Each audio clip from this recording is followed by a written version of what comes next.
Welcome to This Explainer. Today, we're jumping right into a recent, highly charged Blaze TV interview that lays out a really fascinating and honestly pretty intense perspective on what the speakers see as the collapse of Western Christian identity. Basically, these commentators construct a very specific narrative about the massive cultural changes happening in the UK and Ireland, and they use it as a direct, glaring warning for America. Now, our goal today isn't to take a side here. We are just objectively mapping out their arguments, looking at their case studies, and really digging into exactly how they view this shifting cultural landscape. So their whole thesis really revolves around this one stark warning. The guest, who's a UK-based commentator, makes this massive claim that the United States is literally just a decade away from facing the exact same cultural crisis that they believe is overtaking Great Britain right now. They're drawing this direct, predictive line between the two countries, basically saying, hey, unless you make a massive course correction, America is going to experience the exact same societal collapse we are living through. To really understand how they build this case, we're going to break it down step by step, starting with their warning for America, looking at the fall of Irish Catholicism, Britain's ideological void, replacing that identity, an interesting contrast with Eastern Europe, and finally, their thoughts on a potential revival. Let's start with Section 1. A warning for America and this 10-year trajectory. To illustrate this profound loss of national identity in England, the interview brings up Winston Churchill, which is wild, right? You have this massive historical figure, the leader who literally helped save the West from the Nazis, standing as a statue in Parliament. But the guest claims that if you ask kids in England today who Winston Churchill is, they're actually more likely to think of a modern car insurance mascot that uses a nodding bulldog. For these commentators, that is a glaring, blinking red light. It's a symptom of a society that has completely forgotten its history, and they're warning that America is rapidly adopting that same kind of cultural amnesia. Moving on to Section 2, the fall of Irish Catholicism, and how rapidly a culture can shift. The discussion shifts over to Ireland, and they paint this stark contrast between the Ireland of the past and what you see today. The host actually talks about his own traditional Irish Catholic upbringing. He remembers the classic figures like Father O'Brien or Sister Siobhan. It was a deeply ingrained, fiercely Christian identity. But then you look at Dublin today. It's this highly internationalized, secular hub where you could walk down the high street and not even hear English spoken. The argument here is that the traditional sense of Irishness has basically vanished from these urban centers. And they stress that this wasn't just some slow, organic change. It was incredibly fast. They argue it was accelerated by rapid legislative pushes to legalize abortion and adopt same-sex marriage. But the biggest catalyst they point to? The Catholic Church sex scandals. Now, while those scandals were undeniably horrific, the argument made in the interview is that they were actively weaponized to completely destroy whatever Christian influence was left in the country. Instead of just holding the guilty individuals accountable, they contend the entire church's role as a moral compass was deliberately dismantled. That brings us to Section 3, Britain's ideological vacuum and the fading of faith. So, mapping this out over the decades, the speakers argue that Christianity has just evaporated from the top levels of British public life. Think back to World War II. You had figures like C.S. Lewis openly talking about Christian hope on BBC Radio. The commentators point out that would absolutely be mocked today. Later on, you had Queen Elizabeth II, who gently but very firmly stood by her faith for over 70 years.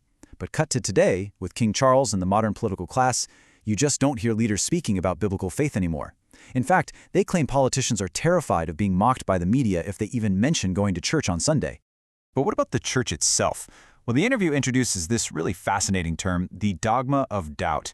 They assert that the modern Church of England has essentially become an apostate church. Instead of standing firm on absolute truths, the church has tried to adopt worldly, quote-unquote, woke ideologies just to be liked. By celebrating uncertainty and constant reevaluation, they argue the church has made itself look incredibly weak and irrelevant to the general public.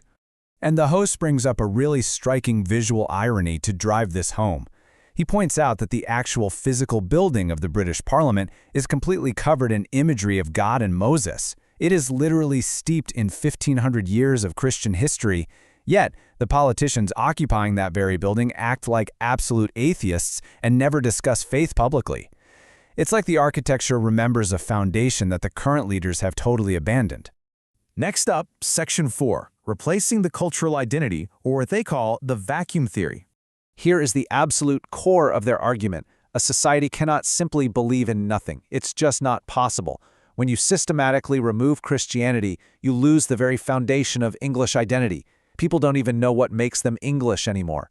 And that creates a massive ideological vacuum, because human beings inherently crave confident, bold leadership, the speakers argue that Islam is stepping right in to fill that exact void.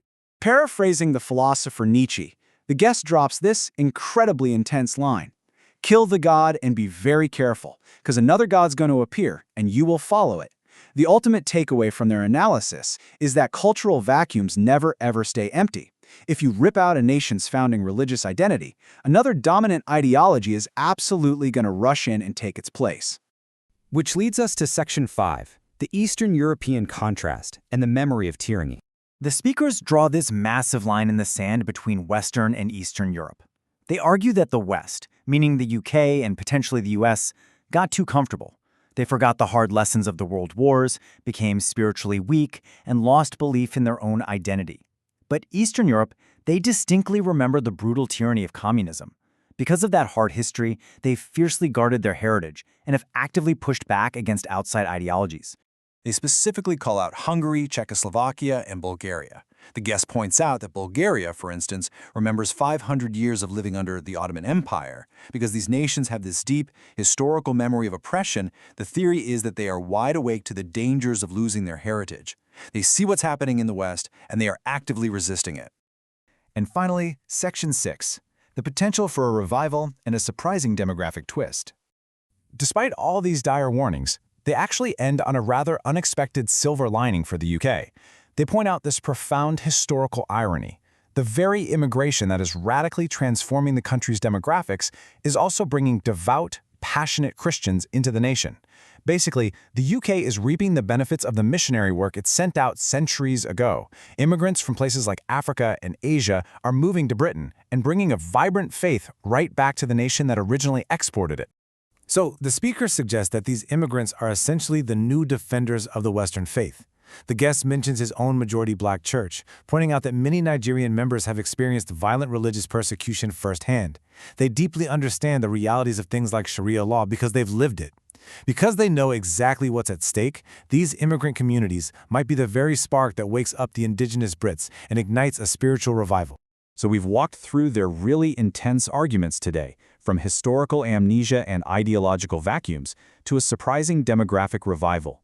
They've laid out a very stark warning for America based on what they're seeing in the UK and Ireland, and it leaves us with this final, really provocative question to think about. Is the cultural collapse described by these commentators an inevitable destiny for the West?